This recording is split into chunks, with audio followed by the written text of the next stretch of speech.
গ্রামের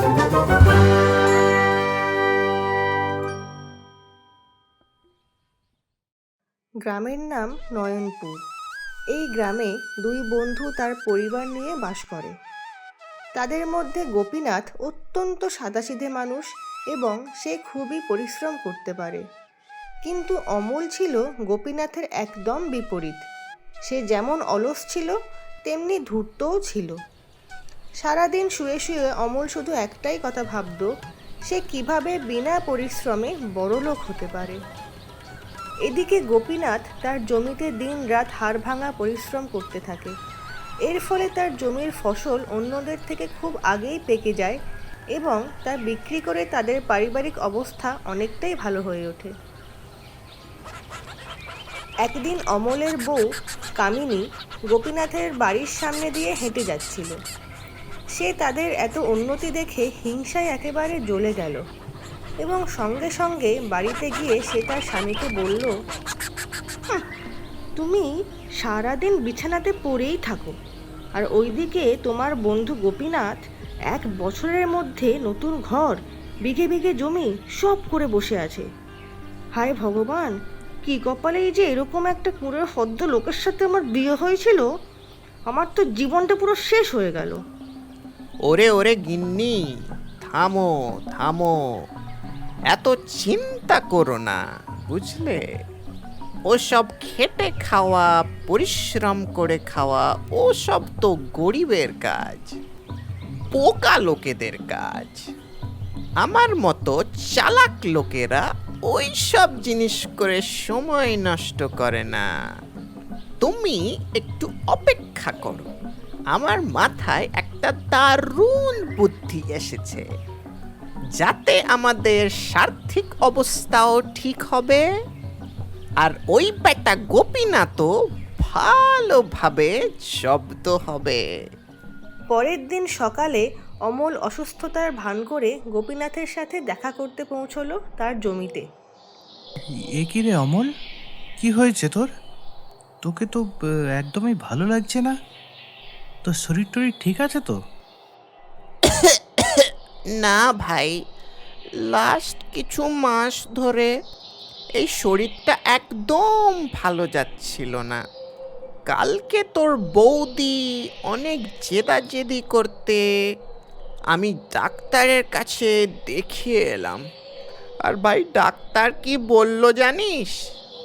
শুনে তো আমার আর তোর বৌদির রাতের ঘুম উড়ে গেছে। ভাই, ডাক্তার বলল আমার নাকি কর্কট রোগ হয়েছে। কি বলছিস রে ভাই?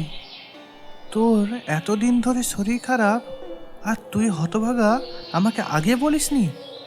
কি ধরনের বন্ধু রে তুই?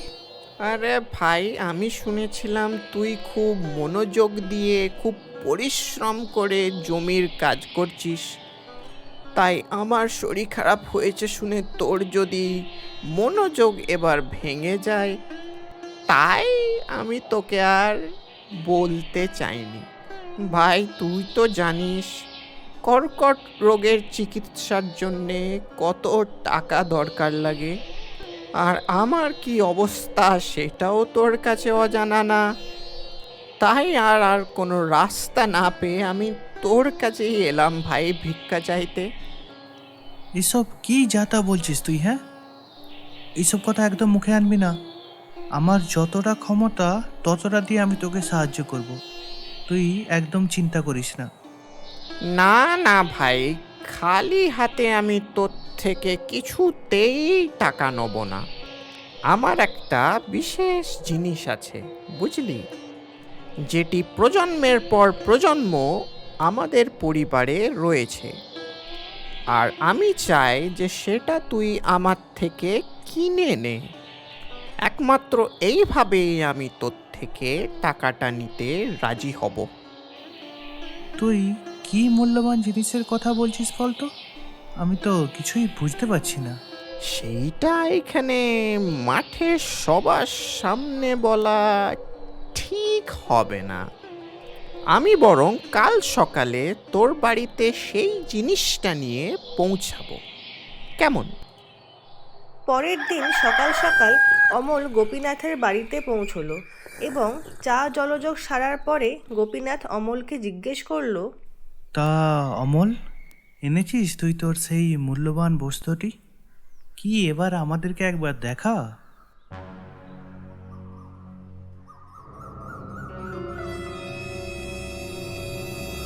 এটা তো দেখে একটা...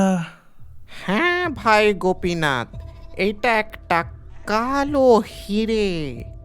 এটা অনেক প্রজন্ম ধরে আমাদের বাড়িতে গচ্ছিত ছিল। আমার চিকিৎসার জন্যে বাধ্য হয়ে এটা বিক্রি করতে হচ্ছে। এমনিতে তো এটা একটি অমূল্যই বস্তু, কিন্তু ভাই তুই আমার বন্ধু, আমার আপনজন বলে কথা, তাই তোকে আমি এইটা মাত্র 10 লাখ টাকায় দিয়ে দেব। 10 লাখ টাকা? অমল, এত টাকা তো আমাদের কাছে নেই।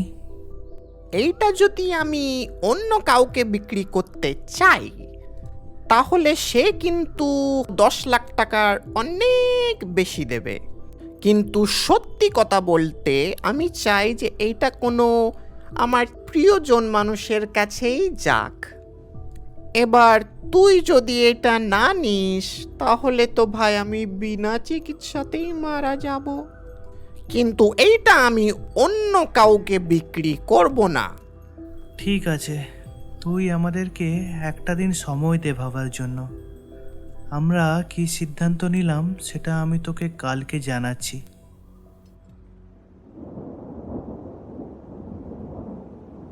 বুঝলে মালতী, আমার তো খুবই চিন্তা হচ্ছে এই অমলটার জন্য। ও কি বললো শুনলে তো? বিনা চিকিৎসায় মারা যাবে, তাও নাকি ওই হিরেটা ও অন্য কাউকে বিক্রি করবে না। এখন যে 10 লাখ টাকা কোথা থেকে আনি, আমার তো কিছুই মাথায় আসছে না। আমিও তো সকাল থেকে সেটাই ভাবছি গো, কি যে করি ঠাকুরপোকে বাঁচানোর জন্য। 10 লাখ টাকা তো আর মুখের কথা নয়, কোথা থেকে পাবো আমরা এত টাকা এখন? আচ্ছা, আমরা যদি আপাতত আমাদের ঘরটা আর কিছু জমি জায়গা বন্ধক রেখে এই টাকাটা জোগাড় করি, পরে না হয় ওর দেওয়া হিরেটা বেচে আমরা ঘর আর জমিগুলো ছাড়িয়ে নেব, আর যেই টাকাটা বেশি পাবো সেটা আমরা অমলকে ফেরত দিয়ে দেব। কি বলো? হ্যাঁ, এখন তো এই রাস্তাটা ছাড়া আর কোনো উপায়ও দেখছি না। ঠিক আছে, তুমি যেটা ভালো মনে করো সেটাই করো, আমি তোমার সঙ্গে আছি। পরের দিন গোপীনাথ তার বাড়ি ও জমি জায়গা বন্ধক রেখে 10 লাখ টাকা নেয় এবং সে সেই টাকাটি দিয়ে অমলের কাছ থেকে কালো হিরেটি কিনে নেয়।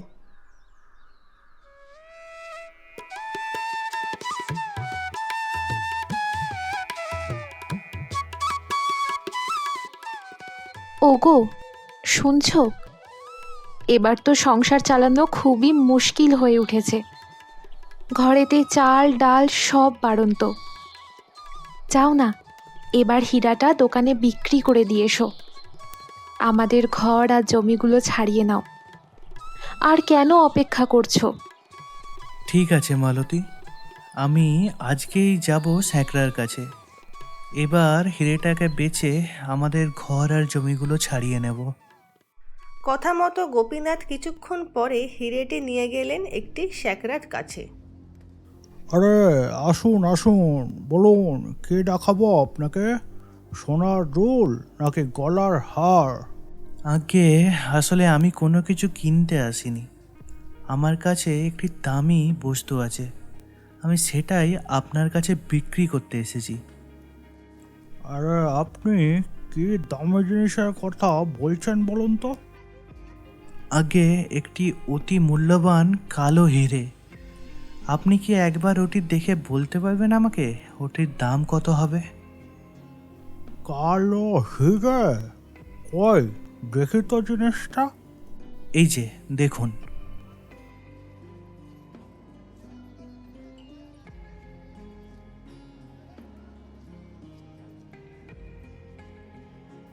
আপনি হয় নিজে পাগল, না হলে আমাকে পাগল ভেবেছেন। কি ভেবেছিলেন কয়লাকে কালো হিরে বলে আমাকে গচিয়ে দেবেন, আর সেটা আমি বোকার মতো আপনার থেকে কিনে নেব, কি তাই না? এটা কি বলছেন আপনি? এটা আমার ছোটবেলার বন্ধু আমাকে 10 লাখ টাকায় বিক্রি করেছে। ও আমাকে বলেছে এই হিরেটি নাকি ওদের পরিবারে প্রজন্মের পর প্রজন্ম ধরে আছে। আপনার নিশ্চয়ই কিছু একটা ভুল হচ্ছে। আপনি আরেকবার দেখুন না দয়া করে। সব আমি 20 বছর ধরে এই ব্যবসায় আছি। আপনি আমাকে কালো হিরে আর কয়লার মধ্যে পার্থক্য চেনাতে এসছেন? এক্ষণে বেরিয়ে যান আমার দোকান থেকে, না হলে আমি কিন্তু পুলিশ ডাকবো।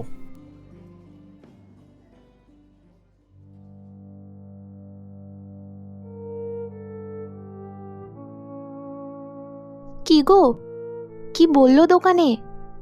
কত টাকা দিল হীরাটার জন্য?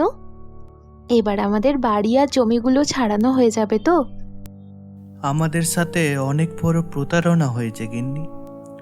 অমল আমাদেরকে যেটি কালো হিরে বলে বিক্রি করেছিল ওটি আসলে একটি কয়লা।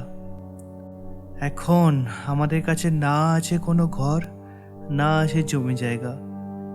আমাদের যেটি একমাত্র সম্বল ছিল সেটিও একটি কয়লা বেরালো, তার কোনো মূল্য নেই। আমরা একদম রাস্তায় চলে এলাম গো গিন্নি, রাস্তায়।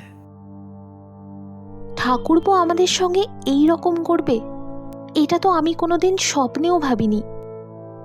তুমি চিন্তা করো না, দেশে এখনো আইন শৃঙ্খলা আছে। চলো আমরা দুজনে মিলে মোড়লবাবুর সঙ্গে দেখা করে আসি, উনি নিশ্চয়ই আমাদের সাহায্য করবেন।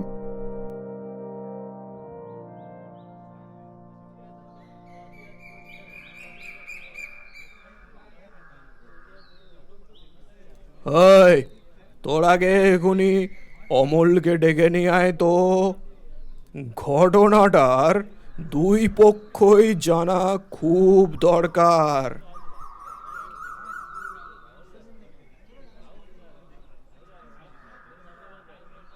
অমল, তোমার বিরুদ্ধে কিন্তু জোচ্চুরির অভিযোগ আছে।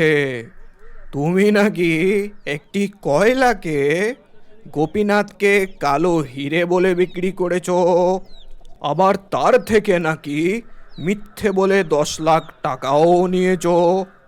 আগে কথাটা কিছুটা সত্যি হলেও অনেকটা মিথ্যে। এটা ঠিক যে আমি গোপীনাথকে একটি কালো হিরে বিক্রি করেছি এবং তার জন্যে সে আমাকে 10 লাখ টাকা দিয়েছে। কিন্তু গোপীনাথ যে মহামূর্খ সে তো গ্রামের সবাই জানে।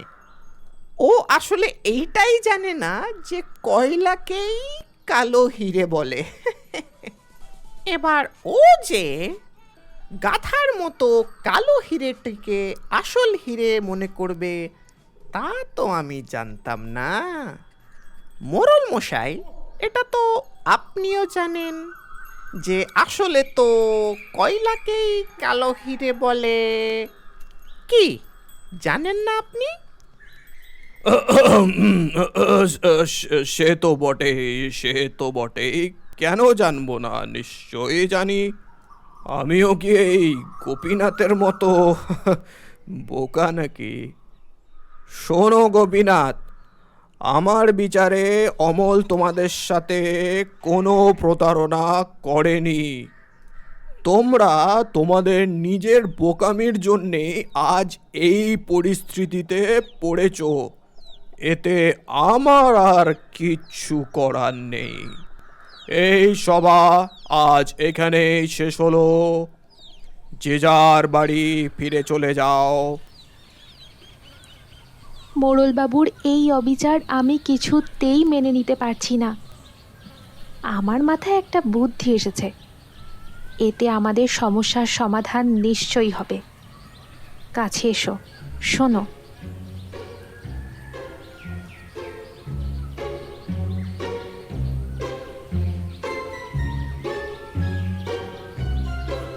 কি গল্পটি ভালো লাগছে তো?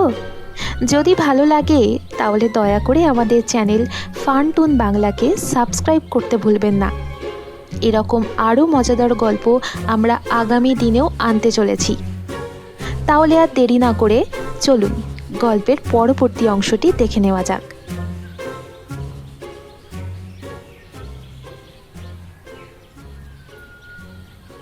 আরে আসুন আসুন, ঘোড়ার ডিম নিয়ে যান, দাম মাত্র 5 টাকা। এই বাজারে প্রথমবার ঘোড়ার ডিম মাত্র 5 টাকায়। আসুন আসুন। ঘোড়ার ডিম হয় বলে যে বাপের জন্মে শুনিনি। দেখি তো, আমাকে 5টা ঘোড়ার ডিম দাও তো, বাড়িতে নিয়ে গিয়ে ভেজে খাবো।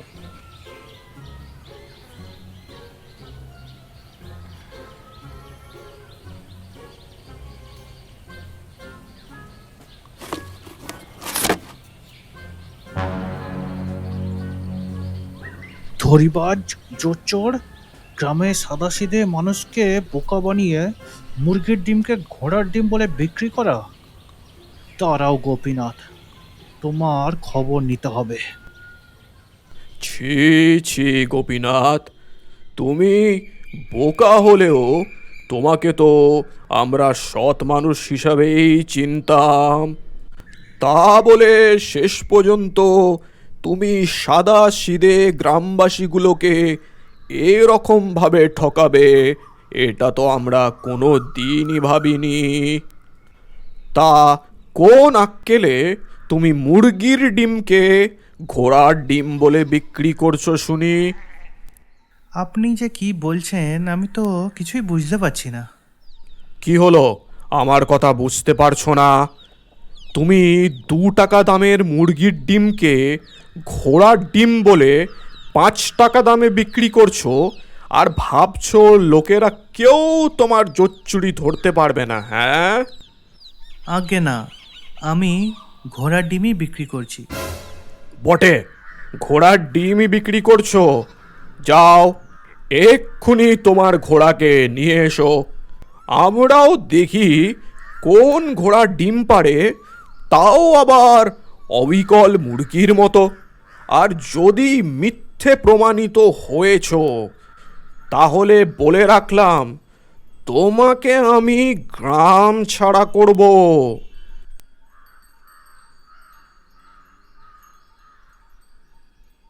আগে এই হলো আমার ঘোড়া, যার ডিম আমি বাজারে বিক্রি করছি। এটা কি ধরনের রসিকতা হচ্ছে গোপীনাথ? তুমি সরাসরি আমার মুখের ওপর ডাহা মিথ্যে কথা বলছো। একটি মুরগিকে দেখিয়ে বলছো সেটি নাকি ঘোড়া। তোমার এত সাহস আসে কোত্থেকে? আপনি ঠিকই বলেছেন যে এটি একটি মুরগি। এটি আমার আর আমার স্ত্রীর পোষা মুরগি, আর এর নাম আমরা রেখেছি ঘোড়া। তাই এই ঘোড়া যে ডিমগুলি পাড়ে সেইগুলিই আমরা গিয়ে বাজারে বিক্রি করি। তাই ঘোড়ার পাড়া ডিমকে ঘোড়ার ডিম বলবো না তো কি বলবো? আর এই ডিমগুলিকে 5 টাকা করে বাজারে বিক্রি করা যদি মানুষের সাথে প্রতারণা করা হয়, তাহলে অমল আমাকে যেমন একটি কয়লাকে কালো হিরে বলে বিক্রি করে আমার থেকে 10 লাখ টাকা নিল, সেটা কি প্রতারণা করা নয়? আপনি তো সেই প্রতারণার কোনো সুবিচার করলেন না, কিন্তু আমার ঘোড়ার ডিম বিক্রি করাতে আপনি আমার প্রতি এতটা কঠোর কেন বলবেন? তুমি ঠিক বলেছ গোপীনাথ, তোমার প্রতি আমার অত্যন্ত অবিচার করা হয়েছে। আমি নিজের ভুল বুঝতে পারছি এখন। তুমি চিন্তা করো না, আমি নিজের ভুল শোধরাবই। এই, তোরা এক্ষুনি ওই জোচ্চোর আমলের বাড়ি যা, গিয়ে ওকে বল আমি ওকে আদেশ দিয়েছি যেন আজকের মধ্যেই গোপীনাথের থেকে নেওয়া 10 লাখ টাকা ওকে ফিরিয়ে দেয়। আর আমার কথা অমান্য হলে চাবকে ওর পিঠে ছাল চামড়া আমি তুলে দেবো, কিন্তু এটাও ওকে ভালো করে বুঝিয়ে দিস। মোড়ল মশাইয়ের করা আদেশ অমান্য না করতে পেরে বাধ্য হয়ে অমল গোপীনাথকে সমস্ত টাকা ফিরিয়ে দিল এবং তার স্ত্রীর কাছে ক্ষমা চেয়ে সেখান থেকে চলে গেল। মালতী, আজকে শুধুমাত্র তোমার বুদ্ধির জন্যেই আমরা এই টাকাটা ফেরত পেলাম। এবার এইটা দিয়ে আমি আমাদের ঘর আর জমি সব ছাড়িয়ে নেব। তোমাকে অনেক অনেক ধন্যবাদ। তুমিও না, নিজের স্ত্রীকে আবার কেউ ধন্যবাদ জানায়? সুখে দুঃখে সবেতেই তো আমি তোমার পাশে আছি। চলো এবার আমরা আমাদের বাড়িতে ফিরে যাই।